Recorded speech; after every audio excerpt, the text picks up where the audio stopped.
menetapkan harga BBM baru yang akan berlaku. Hari ini harga BBM bersubsidi resmi dinaikkan oleh pemerintah. Mau tidak mau, setiap warga mesti menerima kebijakan itu.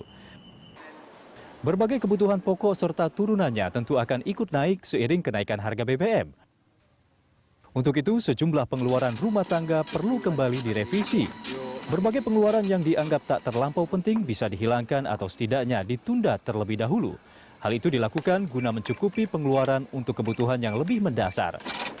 Dengan mampu lebih bijak mengatur pengeluaran, dampak kenaikan harga BBM pun diharapkan bisa lebih diminimalkan, hingga kualitas hidup bisa tetap terjaga meski harga baru BBM tak bisa dihindari. Pemirsa, rumah tangga mesti menyikapi dengan bijak kenaikan harga BBM, salah satunya adalah dengan memangkas pengeluaran yang tidak terlampau penting demi memenuhi kebutuhan yang lebih mendasar. Dan untuk membahasnya telah hadir di studio kami, perencana keuangan Mika Rini. Mbak Mika, selamat siang, terima kasih telah bergabung sama kami. Oke. Ya, Mbak Mika menanggapi mengenai harga BBM, sudah 8.500 untuk premium. Nah, ini kalau menurut Anda ini dari sisi perencanaan keuangan, apa yang harus dilakukan oleh masyarakat nih? Tadi kan ada kata ada pengeluaran yang tidak penting. Iya, ya. betul. Pengeluaran tidak penting ini begini, untuk masyarakat kalangan bawah, semua pengeluaran itu penting loh. Karena biasanya dia yang pokok-pokok kan gitu. Betul. Uangnya habis untuk pengeluaran yang penting-penting semua, artinya yang hajat hidupnya dia. Contohnya listrik, teleponnya. Nah, kalau kayak gitu gimana tuh, Mbak Mika? Nah, yang kedua yang tidak penting itu biasanya terjadi pada kalangan yang mungkin menengah ke atas. Oke, ada pengeluaran yang tidak penting itu benar gitu. Nah, kalau untuk yang kalangan masyarakat bawah dengan pendapatan yang pas-pasan, memang treatmentnya kurang lebih sama juga dengan yang masyarakat menengah ke atas. Maksudnya dalam hal bahwa yang namanya penghematan itu harus menjadi suatu aktivitas, sebuah pola pemikiran dan juga kebiasaan yang harus diterapkan di berbagai kalangan. Hanya apa yang dihemat itu memang berbeda-beda kan gitu. Nah, kalau dari yang pendapatannya sudah pas-pasan harus berhemat lagi, itu kan hampir tidak mungkin ya. Tetapi ada cara-cara supaya memang pengeluaran itu menjadi lebih hemat. Contoh, dari cara memasak aja. Ini pengetahuan untuk ibu-ibu nih. Tapi dampaknya pada perekonomian rumah tangga loh. Misalnya daripada menggunakan minyak goreng misalnya, apakah tidak akan lebih hemat minyak gorengnya jika Anda memasak sayurnya direbus atau dikukus misalnya gitu ya. Kemudian juga frekuensi memasak, apakah harus sehari 3 kali ataukah cukup 2 kali sehingga menghemat biaya misalnya biaya gasnya atau biaya bahan bakarnya kan gitu ya. Nah, kemudian juga apakah sayuran itu harus beli?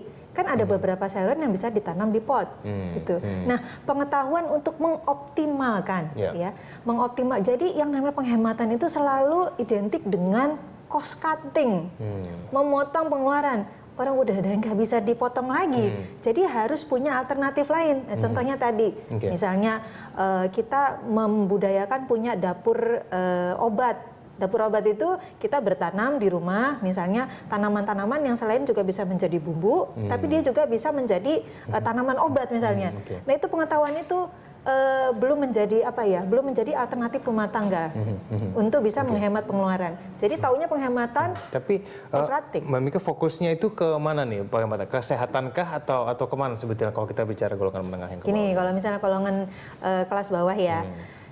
Kalau masalah hari-harian, listrik, telepon, makan, itu masih bisa diotak-atik gitu ya. Kalau Anda bisa makan daging ya telur ya tempe kan gitu, masih bisa diotak-atik. Kita nggak setiap hari kok makan tempe ganti-gantian kan gitu.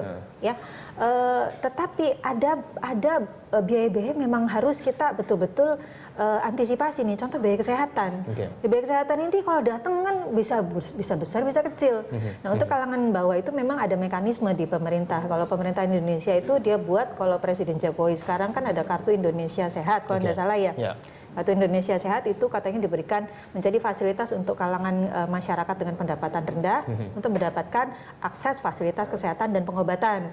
Ya, kemudian juga ada lagi Kartu Indonesia Pintar misalnya, terus ada lagi Kartu Keluarga Sejahtera misalnya. Nah, itu saya kira memang bisa memfasilitasi kalangan masyarakat menengah ke bawah dalam rangka untuk mengantisipasi atau menyikapi kenaikan BBM ini dengan bijak.